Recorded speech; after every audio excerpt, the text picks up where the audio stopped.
Good afternoon. I'd like to welcome you to the Spreading Digital Innovation in the NHS webinar. My name is Matt Williams. I'm the Digital Health Engagement Manager with Oxford Academic Health Science Network. And I'm really pleased that you're able to join us this afternoon. Just to let you know, a bit of housekeeping, we are recording this webinar. So I trust that's okay with you.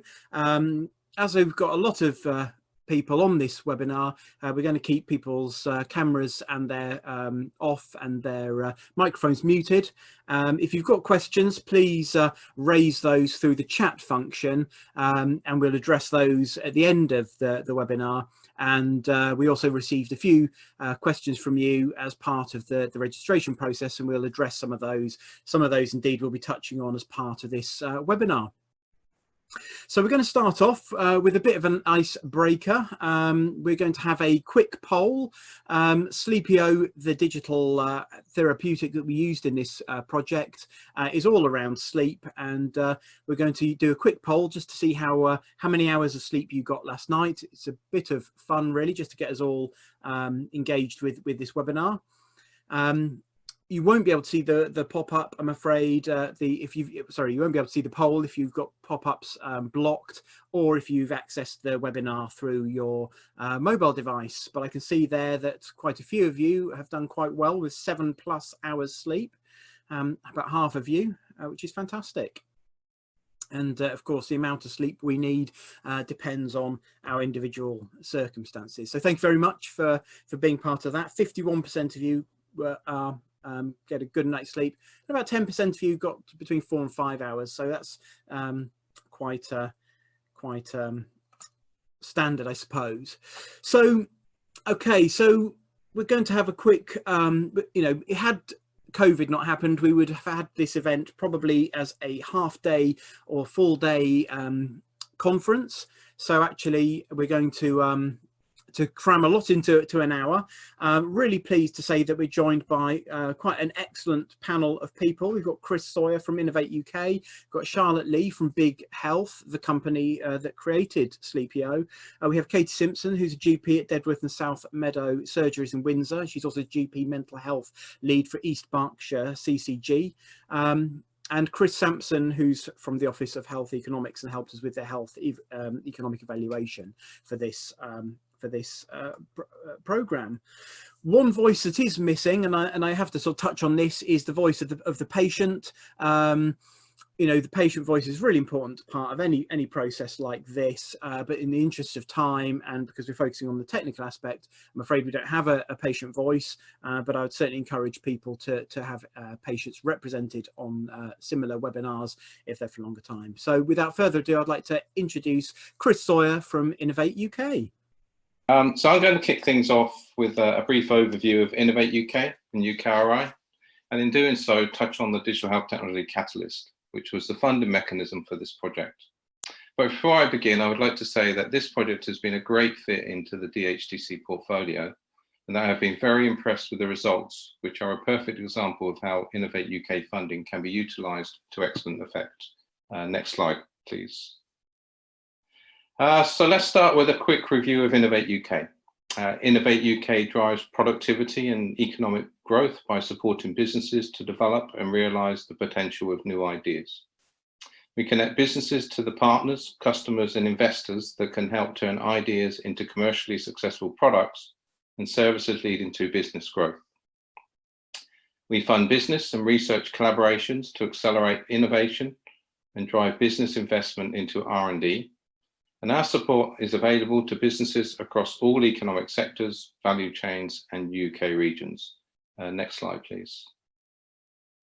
We are central to the delivery of the government's industrial strategy, of which this Big Health project was funded. We act as a change agent in helping to accelerate productivity and supporting growth in the UK economy through enabling the development of disruptive innovation. We work with companies and organisations of all sizes, in all sectors and markets to access the support they need to develop their innovations and grow. Next slide, please. So now briefly moving on to the structure of Innovate UK. As an organisation, we are part of UK Research and Innovation, which was formed a couple of years ago. bringing together Innovate UK with 7 research councils and Research England into one organisation. It is important to recognise the strength of these organisations combined, and we are already seeing considerable success through programmes such as the Industrial Strategy Challenge Fund, where UKRI organisations have worked together, combining their knowledge, skills and expertise to deliver impressive results. Next slide, please. So now I'm going to put things into context for this project from a funding perspective. And I hope that this will inform you as to how these types of funding mechanisms may relate to other projects you may have in the pipeline. So this Sleepio project was funded through the Digital Health Technology Catalyst, which is a £35 million programme which has been run over 4 years. It's been extended by about 6 to 9 months due to COVID. It's funded through the Industrial Strategy Challenge Fund and was a recommendation going back to 2016 of the Accelerated Access Review.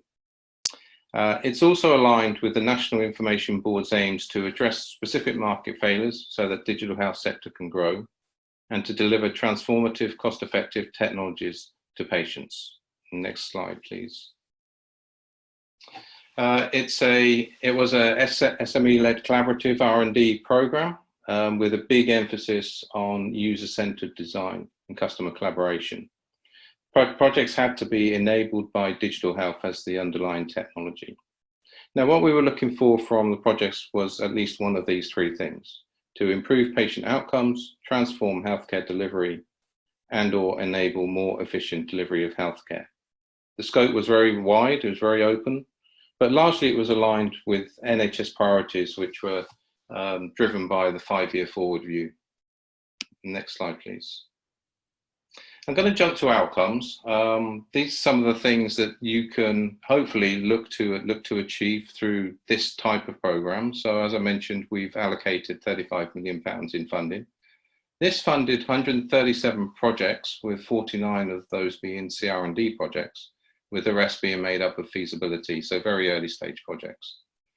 We funded over 150 businesses. And one figure which I'm really, really delighted with is the number of NHS organisations we've been able to fund as project partners, which is in the number there is 54, as you can see. We've also funded 44 universities. Now, businesses that we've funded, and you should be aware that we're only halfway through the programme from project completion perspective. So businesses have been able to increase their headcount by over 93 new employees. We've seen additional public sector funding coming into these companies, and this doesn't include the NHSX AI funding, which was announced just 2 weeks ago. We've got several companies that have benefited from that program as well. Private sector investment, we've seen over £136 million go into these companies since we've funded them through the DHTC. And we're also seeing a number of companies doing really well internationally in developing new relationships and collaborations. Even better still, we're seeing products being largely adopted into the NHS, which is a major breakthrough, considering the challenges with getting products adopted into the health system. And we're also seeing brand new sales and supply chains across the world, and also the development of a real buoyant digital health community. Next slide, please. Great. So I've got 2 last slides, and I thought it would be just of interest for you to be able to see the breadth of projects that we've funded. So we've funded projects in 20 plus clinical areas. We're also funding a number of projects which are in, it says here, non-specific, and these are largely operational solutions, so changing pathways and that type of thing. And the final slide, technologies. From a technology perspective, quite broad for digital. Dominated, as you may expect, by artificial intelligence, machine learning, and software. Sensors are quite buoyant within a number of projects, but we're also seeing the breakthrough of immersive technologies and a couple of voice projects, which is very pleasing. That's my 7-8 minutes up, and I'd like to pass back to Matt. Thank you very much, Chris. That's really, really helpful. And yeah, so I'm going to combine with Charlotte Lee. Charlotte is leading at Big Health, and I just want to tell you a bit more about how we went about doing this, take you on the journey with us. So I work for the Oxford Academic Health Science Network. The Oxford AHSN is one of 15 AHSNs across the country. And, you know, our aim is to work within the NHS with academics, clinicians, commissioners, innovative companies and other partners such as the third sector to implement new approaches for health, new health innovations for patient benefit, and really to you know, reduce variation of outcome, improve outcomes for patients and for clinicians alike. So that's what we were trying to do. As part of this project specifically, we were looking at a couple of things. One was, how do you roll out a digital therapeutic at scale? And how do you potentially commission a digital product? I think, you know, there's a lot of talk about digital being the future. Certainly the future in the NHS, but we still don't have a clear route as to how we commission that, and that's something which we looked at. So we wanted to roll out a digital product that engaged with the 2.7 million adults who live in the Thames Valley area. That's Oxfordshire, Buckinghamshire, Berkshire and Milton Keynes. And we decided we were going to use Sleepio as this the vehicle by which we did it, with the funding from Innovate UK. So if you look at the next slide, we'll touch on why we chose Sleepio. And I think first and foremost, you know, sleep is a really interesting area. It's something that we all do, as the poll showed. You know, some of us have great sleep, others don't. Probably about 30 to 50% of adults have poor sleep, and about 10% have sort of chronic sleeplessness. So Sleepio is a really great way. It's safe, it's online. It had, when we began the project, it had 6 randomized control trial evidence. That's now up to 12. It's NICE validated, and the NICE guidelines for treating insomnia is cognitive behavioural therapy for insomnia. So it touches on that. We were interested in the cost savings that can be made. You know, if you're offering Sleepio available to everybody, then it's a case of saying, okay, that's fewer GP appointments, hopefully reductions in prescriptions of anxiolytic and hypnotic medication.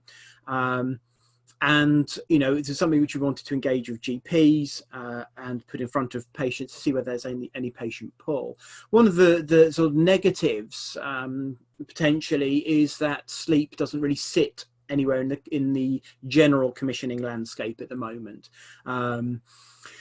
Just very quickly about Sleepio, it's an online treatment for poor sleep. People often talk about apps. We very much looked at its online functionality. So you access it through your browser 24 hours a day, whenever you want to use it. It offers you a sleep test, gives you a score out of 10 very quickly.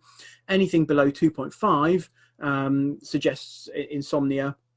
And then the real benefit of Sleepio is that it offers a 6 weekly interactive modules that you do online on your laptop or desktop computer, and it's based on cognitive behavioural therapy for insomnia, those techniques, and you keep a sleep diary, and it can improve your sleep, as Charlotte will show. So if you go to the next slide, I was particularly interested at the very beginning of this project looking at the commissioning process. You know, how do we evaluate and select new products, digital products in particular? How are they commissioned? How do you do the contracting? And then how do you adopt them and implement them? So if we look on the next slide, we'll break this down, looking at evaluation and selection first of all.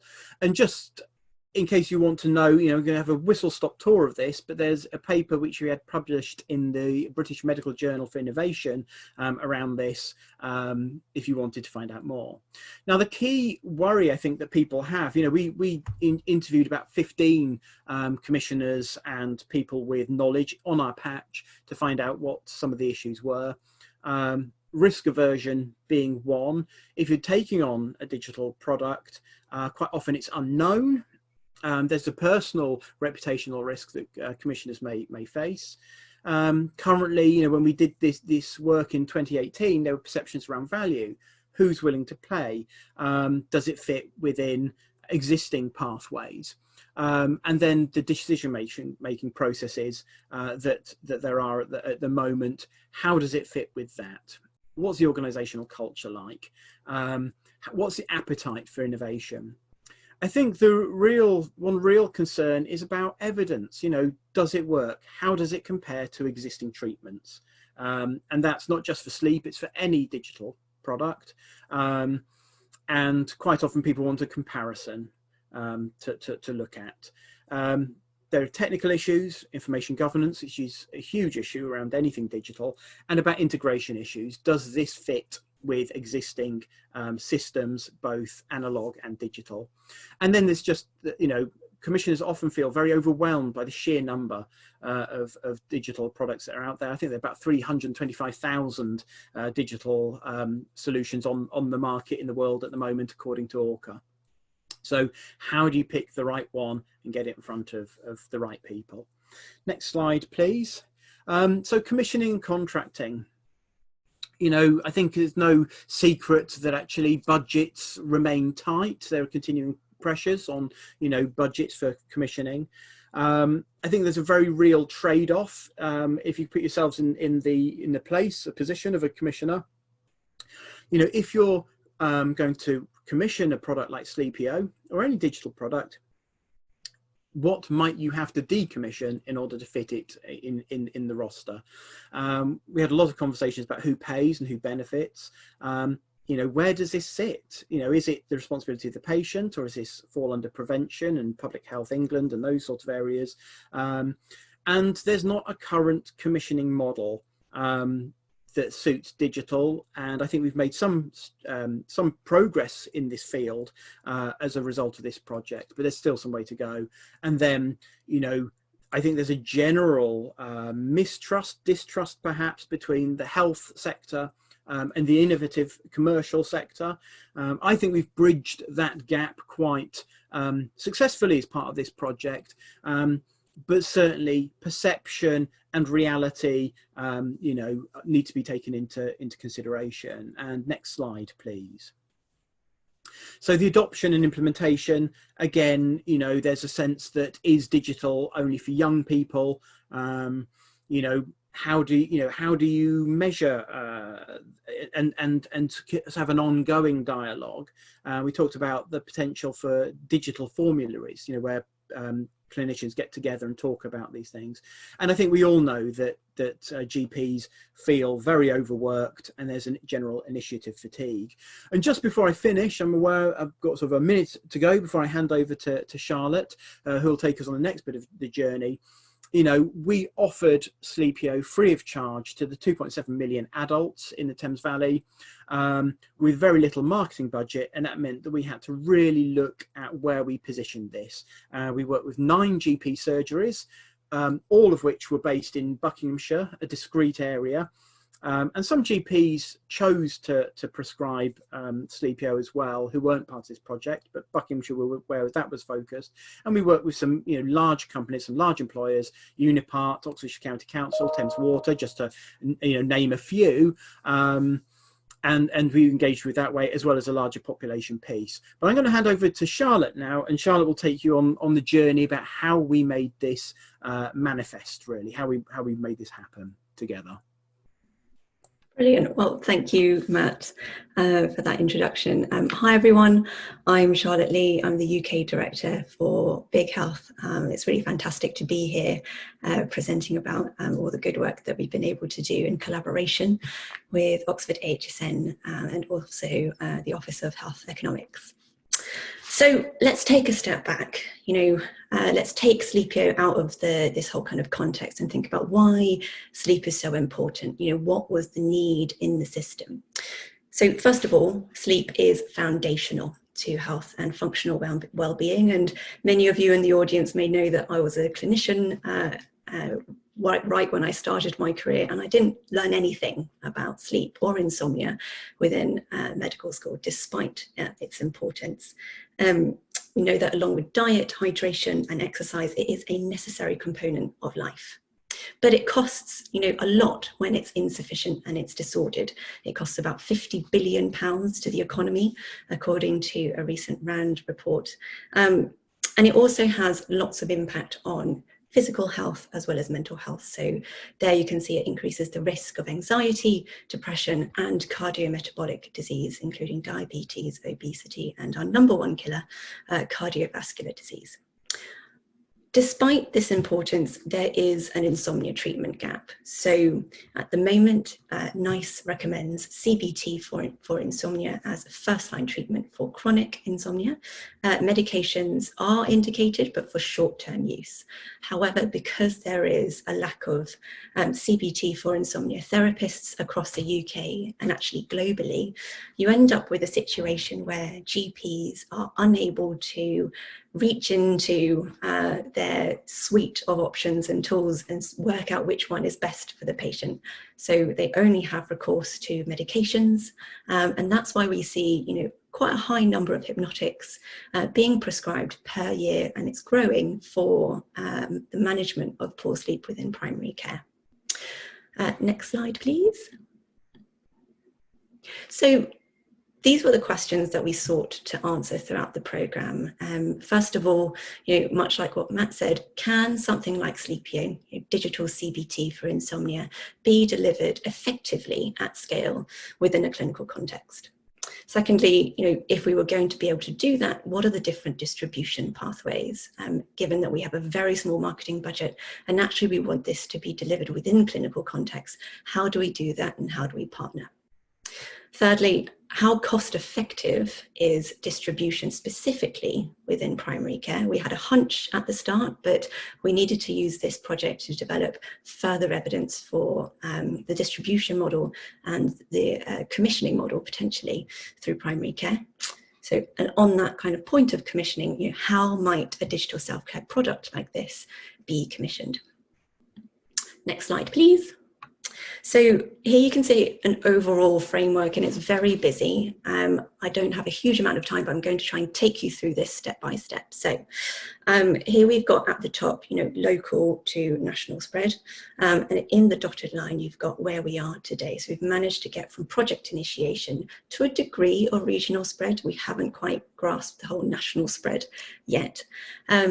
So all of this is, hopefully fairly book standard and recognisable to most of you. You project, you start your project, you've got your model cell, which is your, minimum number of organisations or sort of your scalable unit to be able to then transpose that to other regions and other areas. You then use that model cell to initiate local spread with hopefully, and we'll talk about this in a bit, unit level cost effectiveness evaluation. So Chris Sampson is going to be talking a little bit more about our health economics data from that. And then before you even go to regional spread, you need to have that data. You need to have that effectiveness from a clinical perspective and also a cost perspective. So you can convince the commissioners and the other clinicians that this is something that has been tried and tested, it's safe and it works. So kind of going into the white boxes now, you've got 5 sort of areas here that I want to go through. So, and these broadly match up to the sections that it kind of goes under. So catalysts and hygiene factors were really things that we needed to get sorted at project initiation and the model cell side. So with the catalysts, we had really clear clinical need, which I've spoken about before. GPs were just frustrated. They needed to have something else in their toolkit. We had great local leadership and local networks. So we had the benefit of having local PCN leads. We also had a regional and a national presence, mental health leads, patient and public representatives, as well as Oxford HSN, kind of part and parcel of our programme governance board. And so they were able to keep the organisations accountable, as well as provide almost a board of critical friends for us as we went through the programme. I have to say, Innovate UK funding, unlocked a whole bunch of opportunity for us. One of the challenges is how do you get something that has great sort of RCT evidence, but not so much real world evidence, into a place where you can actually do that real world evidence generation? It kind of feels a little bit chicken and egg. So putting in place things like financial incentives, at least for the first 9 GP practices, really helped to kickstart the project. Hygiene factors are exactly that. You cannot get this wrong, especially in today's age with the pandemic. We spent a lot of time making sure that information governance was right, that we had compliance across all the different data security rules and regulations, that we had the right data processing agreements because it was complex. We had a number of organisations involved, not including us. We had Oxford HSN, the Office of Health Economics, EMIS, and also the GP practices to really consider, where data was being shared, when and why. And a lot of this was supported by going through the NHS Apps Library kind of digital assessment questions.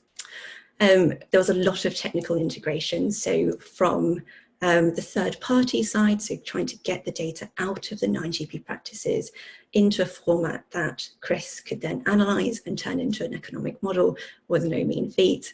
And also with integrating Sleepio into the likes of EMIS, more on that later, to be able to make prescribing of something like a digital therapeutic easy and seamless. And finally, we needed to spend the time to do feasibility testing. So if we were going to do this again, absolutely would make sure that we had these hygiene factors in place. So moving into the validation for the model cell and your program enablers. So these are some of the questions that we needed to be able to answer, to be able to validate that this was a good thing for GPs to get involved with. So focusing on primary care, but also it's quite, it was relevant to Matt's work, for example, engaging with Unipart and also with our integrations into IAPT. So 3 questions: does this work? Is this a priority? And will this help my patients? We were quite lucky in that, as Matt mentioned at the start, we had 6 RCTs, now we have 12, and we also had ongoing kind of real world validation. So we did have a very small study of about 100 patients in an IAP service in Manchester that sort of showed initial sort of movements towards this being relevant within the context of the NHS. So secondly, is this a priority? So the fact that Innovate UK funded us meant that we floated right up to the top of people's priorities and made sure that there were good incentives there to be able to show great outcomes and help us to deliver on our programme objectives. And then, finally, will this help my patients? I think clinicians were fairly convinced that RCTs were the gold standard way of demonstrating clinical outcomes and clinical effectiveness. With programme enablers, so similarly, we have 3 questions. So how do you maintain awareness? How do you maintain engagement? And how do you maintain accountability? So with the awareness point, as Matt mentioned, we really didn't have a huge amount of marketing budget. So Matt, and we'll talk about this in a bit, went out and did continual system engagement at a population and an organisational level. We did trial initially a quite small project where we looked at surveying local residents and using that data and those kind of testimonials and that feedback to spread in local media using both social media as well as more traditional forms, which worked quite well. How do you maintain engagement? So specifically within the clinical world, we were kind of benefited really from the quality and the quantity of data that we got from Sleepio itself. We were able to feedback changes and improvements to the way that we implemented in primary care. We worked with GPs to co-develop that service model, and we shared learning. And then finally, how do you maintain accountability? So we had this programme board, as I mentioned, of these local system leaders across patient representatives, primary care and mental health. So finally, what are the enablers to spreading innovation? It's a bunch of all of these, but to be honest, it's still something that we're learning, and it's a continual iterative process. We found that things really unlocked when you found exactly what it was that you were solving for clinicians, harnessing clinical leadership right from the get-go, making it from the system for the system.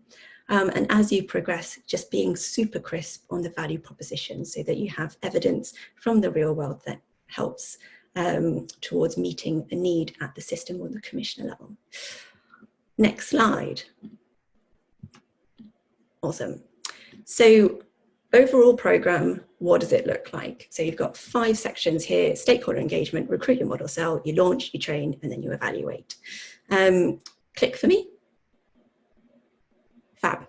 First 6 months, we didn't launch Sleepio until 6 months into the programme because we spent so much time on stakeholder engagement. Matt, click on the slide. Awesome. So here's a not hopefully an exhaustive list of all the things that we tried to do within the world of primary care to engage with local commissioners, MedSops teams, other primary care or prescribing groups to make sure that we were understanding what the problems were and the challenges were in the system, as well as feeding back to them around this opportunity in their region. Click again. So this moves on to the next 24 months. Click. Fab. So launch. We strategically made it so that we launched on World Mental Health Day. There was already going to be a load of media stuff happening on that day. So let's just piggyback off that. So you can see that we had a degree of local as well as national press get involved. And as you can see in the latter right-hand boxes, we top one, focus on training the 9 GP practices, working out how to scale that training. We integrated Sleepio into EMIS prompts and also used AccuRx's chain SMS function to prescribe. We shared outcomes, and here competition helps. So we were able to share the rankings of different GP practices against each other, which also helps to get people engaged. And then obviously we had all of the back end stuff. So extracting the data from the GP practices so that we could get that evaluation. I've got in there, you know, the final point is we cannot stress the importance of extensive population engagement. We engage with a whole host of different organisations, from public health, county councils to employers, and we also rolled out within IAPT, so one IAPT service locally, Healthy Minds Bucks, and we're currently going through a service level evaluation with them. Next slide. Fab. So what does this actually look like within primary care, I hear you ask? So this is the patient journey. So this is back in the world when we could move around and there were waiting rooms and consultation rooms. So obviously lots of things have changed now that we've moved into a purely virtual primary care. Oh, yes, I'll move. So really quickly, in your waiting room, you've got lots of resources to get people engaged. You move into the consultation room. We've already trained GPs on how you would manage insomnia, because that's something that's missing in education, as well as giving them a 1-minute script to pitch and prescribe Sleepio. We've got a welcome letter, so when people get a digital prescription, they can also print out a welcome letter that summarises what they get in the programme. Then you've got the integration side, so you've got EMIS prompts, so at any time someone, a GP, types in something like Zopiclone or melatonin, a prompt comes up saying, do you think that Sleepio would be relevant for this person? Then you can prescribe, so in this instance using chain SMS, and then people can use Sleepio in their own homes at their own time. Really quickly, move to the next slide, please. Click, click, click. Oh, sorry, go back.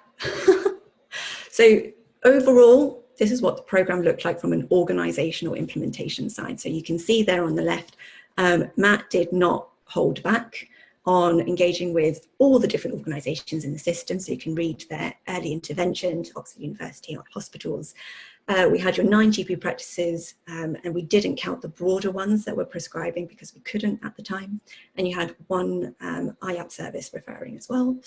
Final 2 slides. So awesome. Evaluation snapshot. So broadly, who were the people engaging with Sleepio? I can quickly nip through this. So you had, really interestingly, a 60-40 female split with a mean age of 44. So question mark around whether that's the menopausal age. So sleep problems tend to hit around that sort of age group. But it was quite broad in terms of the number of people, the age groups of people engaging with Sleepio. So you can see there in the blue slide that it went from 22 to 70. The vast majority of these people had no comorbidities. So remember, this is not just primary care data, this is everybody that was in the community. So it's quite interesting there that second to none of the above, you had anxiety as the second most common chronic condition. And one hypothesis is that these were self-helpers, so people in the community that haven't sought clinical support, so they don't associate themselves with a clinical condition. And then finally, mental health at baseline, you can see there, it was particularly worse for insomnia. So the cutoff was 2.5, but it was definitely on the borderline for both anxiety and depression. Next slide. So overall, what does it look like? We had just over 16,600 registrations in 18 months, around half of those, or just under half of those, going into CBT therapy for insomnia. We saw 56% remission rates for those with likely insomnia at baseline, with commensurate improvements as well with anxiety and depression. So you can see there the GAD2 and the PHQ-2 scores quite similar. And quite interestingly, we saw self-reported reductions in the usage of medications. So both prescription, where we saw a 57% reduction, and over-the-counter, where we saw a 63% reduction. Very sorry, I went a little bit over time. So all right, I think I'm gonna switch over to Katie now. Thank you very much. Can you hear me? Hi there. Thanks very much for inviting me. As Matt said, I'm a GP working in Windsor, and for the last 18 years, I've been the lead GP for East Berkshire CCG. Just wanted to share really from a GP perspective why digital solutions are so helpful. And certainly, across the board now, GPs are becoming increasingly reluctant to prescribe hypnotics, and that's for a variety of reasons. We know that there's a very strong placebo effect, that actually only 1 in 13 people that take a hypnotic will get any benefit, and those that do get on average of about 20 minutes extra sleep a night, but that does come at a huge cost. There's significant increases in, for example, road traffic accidents the day after taking a hypnotic. It's about 5 times the increased risk of your baseline of having a road traffic accident. In older people, there's about a 50% increase in hip fractures. We know after only a few days that they can become habit forming, and then you get rebound insomnia, further down the line, as well as that increasing emerging evidence about increased cancer risks and dementia as well. Added to that, GP practices are now kind of reviewed on an annual basis in terms of looking at their hypnotic prescribing. So certainly from our CCG, we have an annual prescribing review, and our prescribing of hypnotics is actually reviewed relative to regional and national averages as well. And it's something that's very closely looked at. And as has been mentioned, GPs don't like to be outliers. So we do, like to sort of fall around the mean, or if not slightly below in terms of hypnotic prescribing. And just to put this in context, since the pandemic, my working has gone to mainly phone and video consultations. At the moment, I'm working at about 25% face-to-face, 75% phone and video, but that is reviewed regularly and, as in terms of patient demand. And so for that reason, having a digital offer has been hugely helpful to me to be able to send support out to my patients. We're extremely lucky that in Berkshire East we have a very innovative and flexible talking therapy service, and we already had a CBT for insomnia service within that within the service. So we were very fortunate at that, but of course limited availability, it really couldn't be flexed to open up to all. So certainly being able to offer Sleepio and Silver Cloud as digital offers have been very, very useful to my practice. And I've had very positive feedback from patients, both in terms of ease of use and effectiveness. So from my perspective, it's great to have that in the menu options. And as I say, I think it has led to reduced prescribing across the board. I've also noticed patients wanting to track their sleep. So I've had lots of patients come to me wanting to share their experiences of using Fitbits and Apple Watches and Oura Rings. So I think there has been an increased focus on sleep during the pandemic. And I would just kind of want to share how we've disseminated this information across the practices in East Berkshire. So we've shared Sleepio and Silver Cloud as options in the GP newsletter. We've also shared it within our prescribing letters. I've done direct communication to GPs about this by email as well. In August, I delivered a webinar talking about managing mental health problems during the pandemic, and also referenced the digital solutions that were available. In addition, I mentioned the annual prescribing review that happens.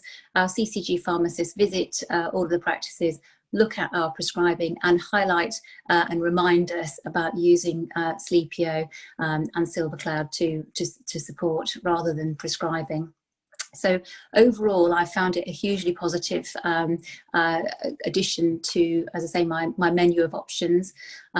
As has been referenced, I'm able to text it out using technology linked to EMIS. We use AppQRX, although I know there are a number of different kind of chain SMS functionality apps that are out there. But we find it hugely helpful, and just being able to text it straight to the patient clicks on the link and off they go has been really, really helpful. So as I say, I think it has hugely improved what we can offer to patients, and I've had feedback from many of my colleagues as well about how useful it's been. Thank you very much. Thank you so much, Katie. That's really, really helpful. It's always good to get a GP's input. And I'd like to hand over now to Chris Sampson from the Office of Health Economics. Great, thank you, Matt.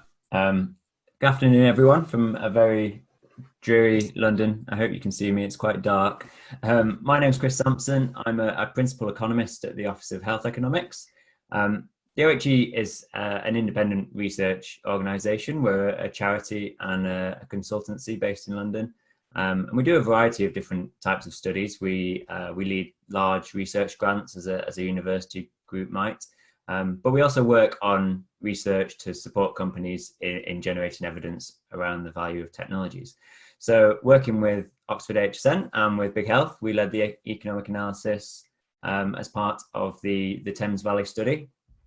So today I'd just like to give you an overview of what we sought to achieve, how we went about it, and what the main findings of our analysis were. So our primary research question related to the impact of Sleepio on primary care costs. We know from previous research that Sleepio helps people get a better night's sleep, but we didn't really have much evidence on how this might impact the way that people use other services within the NHS.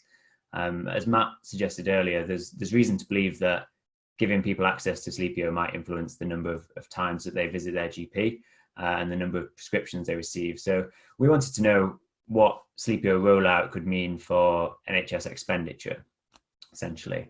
It wasn't really practical within the scope of the study to conduct a large randomized controlled trial with thousands of people, but we still wanted to be able to identify the causal impact of access to Sleepio on expenditure in primary care. So we designed a study with a before and after quasi-experimental design. This is a posh way of saying that we looked at data before Sleepio rollout and after Sleepio rollout, and then if we can control for other things that influence the trend in costs over time, we can identify this causal impact of Sleepio on the trend in costs. So to do this, we used routinely collected data from GP practices. We used information on GP surgery contacts and on prescriptions. And Charlotte mentioned the role of kind of real world evidence earlier. And I think this study is a good example of where real world evidence can be extremely valuable and perhaps kind of more reliable than cost data from a kind of controlled trial setting. Next slide, please. So we obtained data from the 9 practices that Matt mentioned earlier across Buckinghamshire. In order to try and reduce the noise in the sample, we restricted our data to people who we thought might potentially stand to benefit from having access to Sleepio.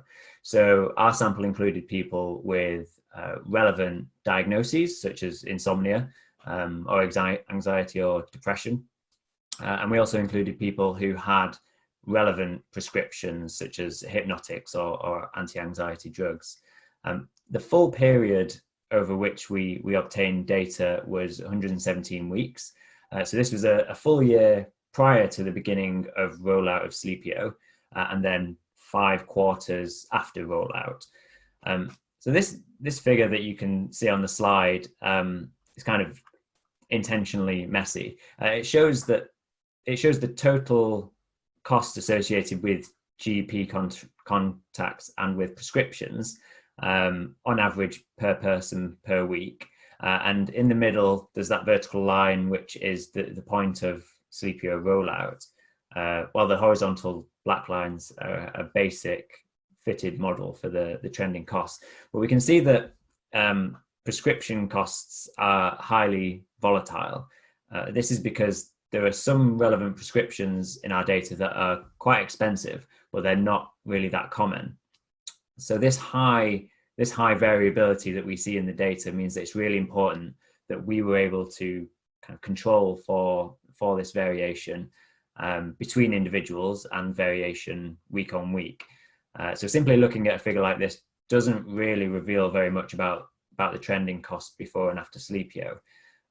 But fortunately, we had data for every person for every week, which gave us over 1 million observations. And this meant that we could build a statistical model that could kind of meaningfully predict expenditures in terms of GP contacts and prescriptions, while taking these sources of variation into account. Next slide, please. So the model that we developed was designed to identify the trend in total costs before and after Sleepio.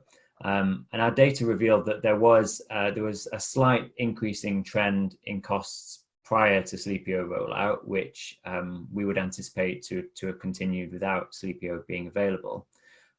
So what we identify with our model is how Sleepio impacts on this trend. And we see that after Sleepio rollout, the increasing trend does continue, but at a slower rate. And this was a statistically significant finding. Using these estimates from our model of the change in trend, we can estimate how much Sleepio saved compared to what we would have expected without Sleepio being available. And we find that the savings observed within the 65 weeks, that's the 5 quarters, the savings within that 5-quarter follow-up period amount to about £3.50 per person, which across the 9 practices, it's about £37,500. And then, we can project this to the whole of England, in which case we would estimate a saving of around £16 million. And it's important as well to bear in mind that in our sample, we're looking at more than 10,000 people, many of whom wouldn't necessarily have used Sleepio. This is kind of a general cross-section. So we would expect the saving per Sleepio user to be much higher. This is just averaged across the population. And because our model estimates the change in trend, we can also project what we might expect to happen over a longer period of time. So we made some conservative assumptions. We assumed that after 65 weeks, Sleepio doesn't have any impact and the kind of previous trend resumes. And under this scenario, we can see that the saving across the 9 practices over 3 years amounts to about £130,000. But it's easier to visualize this, which we'll do on the next slide. So this is what we're estimating. Here, time 0 is the point of Sleepio rollout.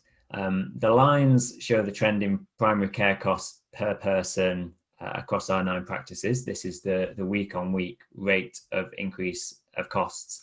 And the orange line is what we expect without Sleepio, based on our pre-rollout data. And the green line represents what we expect with Sleepio. So the dotted line just is the cutoff point up to which we observe data, and then beyond that is a projection. So the 37,500 figure for the 9 practices corresponds to the space between the orange line and the green line as far as we have data, while the 130k figure is the area between the 2 lines up to the 3-year projection. So our headline result really is that Sleepio did reduce costs associated with GP contacts and prescriptions. And I guess thanks to our collaboration, we were able to demonstrate this using data that's routinely collected in the NHS, using real-world data from primary care. And our findings are, of course, kind of encouraging for the future of Sleepio as a technology. and an indication of how it can kind of create value in the NHS. But I also think our study is more broadly a good example of how digital technologies can be evaluated using large data sets that already exist in the NHS. So that's about it for me. I think we're almost at the point now where we can have some Q&A. Yes, indeed. Thank you so much, Chris. So I'd just like to invite my my fellow panelists to join me, put their cameras on, and to raise some questions. And I guess the place where I'd like to start is a question that was sent ahead of this event. And it's, is there anything that you would do differently if you had your time again? I'm sure there might be some interesting points from that. Charlotte, I wonder if you'd like to comment. Yes, I was trying to find my mute button. Yeah, 4 things really. So going from almost the more pithy ones to ones that are a little bit more systematic. First one is timing. So we didn't envisage that 2 years was a long time in the NHS. So when we engaged with stakeholders right at the beginning, and actually this was before my time, this was, Matt's world, going around, engaging with mental health primary care commissioners, and then lo and behold, 2 years later, everything has changed. People have perhaps moved post, moved organisations, and one of the things that perhaps we would have done at the beginning was to consider that whether we could do a slightly shorter project so that we can keep hold of the really engaged stakeholders that we got right at the start. The second piece was around exploring more within primary care. So yes, we had some great results. Yes, we could prescribe it through primary care, but could we have pushed it a bit more into the preventative space? I think so. So we know there is growing need and also roles for clinical pharmacists within primary care. Could there have been a way to engage with them in the community to do sort of a localized study for Sleepio within pharmacy? Kind of the third point would be around sort of doing more kind of local service development and local auditing. We kind of kept evaluation at a very high level. So yes, it was great having Chris, doing this, these really complex modelling for our health economics evaluation. But, could we have perhaps used our resources to go into, let's say, GP practices and to do quite granular, almost like PDSA style projects. So I do wonder about that, and that's certainly one thing that I'd like to consider as we move forwards, as we scale. And finally, as Matt alluded to right at the start, I think patient testimonials, patient involvement, it would have been wonderful to be able to give you a story of how we worked with a group of patients to develop the service within primary care, that we fed back, what they said around, the accessibility and issues around the product itself into not just product development, but also the implementation model within primary care. So I think that's one thing that I feel like we really missed, and we, if I was going to do this again, that would be the first thing that is on the top of my to-do list, if you like. Great. And anybody else like to add anything else about things that we might have done differently? There are a couple of specific questions. I can move on if you'd rather. Okay. Chris, there's a specific question for you. Do we know the breakdown between primary care cost saving on reduced contracts, in brackets efficiencies, and cost saving on prescriptions, i.e. actual money releasing yet? This is quite a nice segue from the previous question, actually, around 2 years plus ago, trying to predict exactly what messages would be most useful at this point, which we weren't really able to do. And I think, with hindsight, we probably would have spent more time trying to disaggregate those cost savings.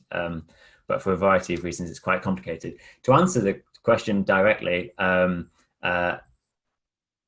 no, not with any certainty. Anecdotally, we did see savings. We did seem to see savings in both of a similar magnitude, which makes sense, really. You would expect the two to be highly correlated. You would expect people to go and see their GP and get a prescription, and the two go hand in hand. But we're hoping to be able to conduct more work on this to try and tease that apart. One of the great things about this study is actually that the data that we were able to obtain was better than we had ever anticipated, which created more opportunities, which is great, but it means there's a lot more work that we could do. So that's one of the things that I'm particularly interested in. Thank you very much, Chris. Question in, did we use any PROMs or PREMs, so patient experience and patient outcome, reported outcome measures in the evaluation? Charlotte, would you like to comment on that one? Yep. So all of the outcome measures that we have within the Sleepio product could be counted as a PROM or a PREM. So when I put there the initial data around medications, reductions, for example, all of that is essentially subjective from the patient saying, this is what I was using over what period of time from baseline, and this is what that data looked like most recently. We don't just look at that, we also look at stress, productivity, absenteeism, presenteeism, as well as those mental health outcomes data. And we also added 2 additional questions into the product. So the first one being, do you feel that you've reduced the amount of GP appointments that you've used since using Sleepio? And I think we also introduced the hospital appointments as well. So hopefully that gives you a bit of a flavour of some of the outcomes that we do ask patients. So yeah. Fantastic. And just another question says, you mentioned demographic data of users. Has an impact assessment been undertaken in relation to digital exclusion? Just wondering whether anybody wanted to comment on digital exclusion. I can jump in here. So I guess perhaps I'm naive, but it would be really good to understand what that impact assessment typically looks like. I can comment more generally about digital exclusion. Oh, I feel like someone was about to jump in. No, I can comment more generally about digital exclusion. So yes, of course, as we move into a much more digital world, there will be some people, as you well know, that won't have the devices, won't have the Wi-Fi, won't have the resources to be able to sustain, Wi-Fi and good 3G connection to be able to download something like this. We know that Sleepio is not for everyone, and nor do we expect 100% of the population to be moving solely to, digital CBT for insomnia. What we hope is that Sleepio or other digital therapeutics could form, the bottom layer of the stepped care model. So it allows people who would have previously needed to see someone face to face to do something that is easily accessible in their own home, which frees up resources, allows clinicians to work at the top of their license, and also allows clinicians to work with people who may not be appropriate or relevant for something like a digital app. So I'm not sure if that was helpful at all, but certainly do email us about the impact assessment, because I think that would be really interesting, particularly around looking at socioeconomic areas of deprivation, and whether we can increase access in those areas too. Appreciate we're just over the 3 o'clock. I just wanted to expand that. I wondered whether I could invite Katie to maybe give some sort of her experience about sort of digital digital exclusion. Sorry. Okay. So, yeah, you're right. There are certainly patients that can't access that. And for those, that patient cohort, we would be using things like social prescribing. We've got a new wellbeing service that does some coaching. I think we would be also referring in for a step 2 treatment at talking therapies, because as I say, we do have our CBT for insomnia service. So for those, they could be done over the phone rather than digitally. So I think we can flex. Yeah, I think it still works. Thank you. Fantastic. Well, thank you very much. Like I say, we're at 3 o'clock, and I'd just like to thank everybody for joining us. I'd like to thank the panelists. Our contact details are there, but thank you to Chris Sawyer from Innovate UK, Charlotte Lee from Big Health, Katie Simpson, GP and mental health lead for the East Berkshire Clinical Commissioning Group, and to Chris Sampson from Office of Health Economics. And from myself, Matt Williams, and my colleagues Tracy Marriott, Seema Gadia and James Rose at the Oxford Academic Health Science Network. Thank you very much, and I will bid you a good afternoon. Thank you. Bye.